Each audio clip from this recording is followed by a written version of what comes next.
Oke,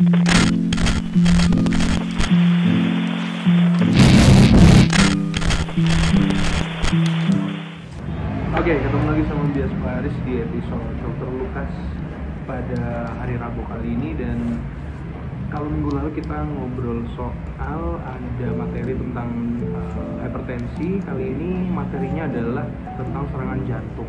Nah, kalau ngomongin serangan jantung itu adalah penyakit yang cukup umum yang banyak diderita oleh orang pada zaman sekarang, termasuk orang-orang yang bisa dibilang masih berusia remaja seperti itu. Terus kalau ngomongin penyebabnya serangan jantung itu sebenarnya penyebabnya ada banyak banget yang tentunya akan aku bahas juga, penyebabnya itu kenapa aja. Dan tapi tentu saja bisa dibilang 99% penyakit jantung itu disebabkan sama sumbatan pada pembuluh darah. Nah, jadi misalkan gini, jantung itu pastinya banyak banget pembuluh darah yang ada di jantung kita, dan pembuluh darah itu kalau misalkan tersumbat dia itu akan perlahan-lahan membunuh jantung kita. Nah, ilustrasinya mungkin yang paling gampang kalau misalkan kalian menahan salah satu lengan kalian, aliran darah di lengan kalian gitu. Jadi misalkan lengan kalian seperti ini, disumbat darahnya dengan waktu yang cukup lama, pasti lama-lama kalian akan kesemutan dan lama-lama mati rasa, bahkan sampai tangan kalian bisa berubah jadi warna biru. Nah, bayangin kalau hal itu terjadi sama jantung kalian. Nah, kalau tangan kita bisa kelihatan ya sebabnya, tapi kalau misalkan di jantung sebabnya itu udah pasti 99% karena ada sumbatan dari dalam. Lain dengan tangan yang disumbat dari luar. Kalau misalkan kita lagi tes hipertensi gitu ya, pakai alat tester hipertensi.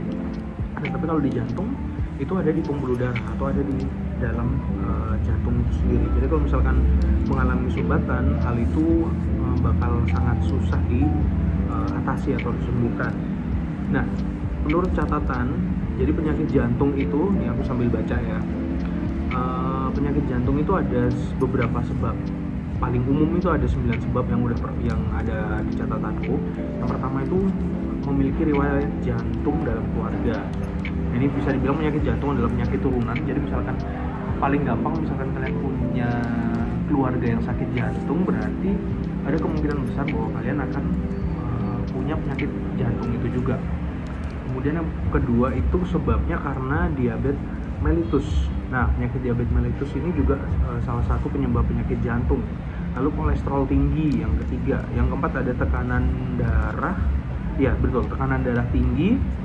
Terus yang kelima ada kelebihan berat badan atau obesitas. Yang keenam jarang berolahraga. Yang ketujuh kebiasaan merokok.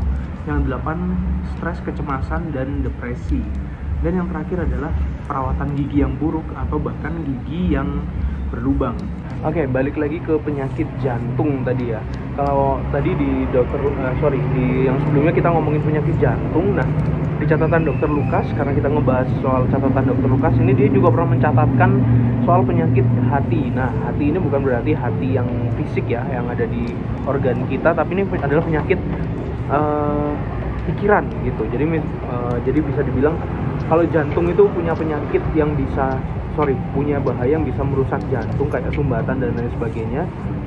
Pikiran kita juga bisa tersumbat dengan apa? Dengan dosa. Jadi misalkan kita punya dosa, punya kesalahan, punya masa lalu yang belum selesai, itu bisa menyumbat pikiran kita, bisa mengganggu kita, bisa mengganggu segala macam aktivitas kita. Kita jadi terganggu, jadi kita punya beban, kita merasa bersalah, kita merasa seperti orang yang sangat-sangat berdosa. Ya, kita memang orang berdosa, tapi hal itu akan sangat menghambat kita, karena dosa-dosa masa lalu kita akan menuduh kita. Seiring dengan waktu kita akan merasa tertuduh terus, dan akhirnya kita merasa sebagai bukan orang pemenang, tapi kita punya mental orang yang kalah. Jadi penyakit hati yang dijelaskan sama Dr. Luke ini bisa dibilang mirip dengan penyakit jantung, di mana sesuatu yang misalkan terus menerus dilakukan yang bisa menyebabkan penyakit jantung bisa dilakukan, tentu saja bisa merusak jantung kita. Sama dengan dosa yang kalau misalkan sering kita lakukan, lama-lama juga akan merusak hati kita, merusak pikiran kita. Oke, jadi kita tadi udah selesai ngebahas soal penyakit jantung dan pikiran yang dibahas sama Dokter Lukas, dan semoga hal ini bermanfaat, dan tentu saja ini akan berlanjut lagi di episode berikutnya.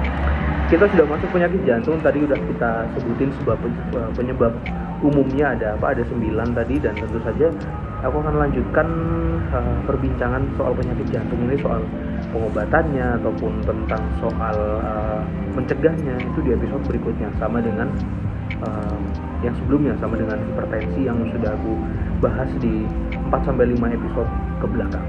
Oke, kalau gitu sampai ketemu lagi di episode minggu depan.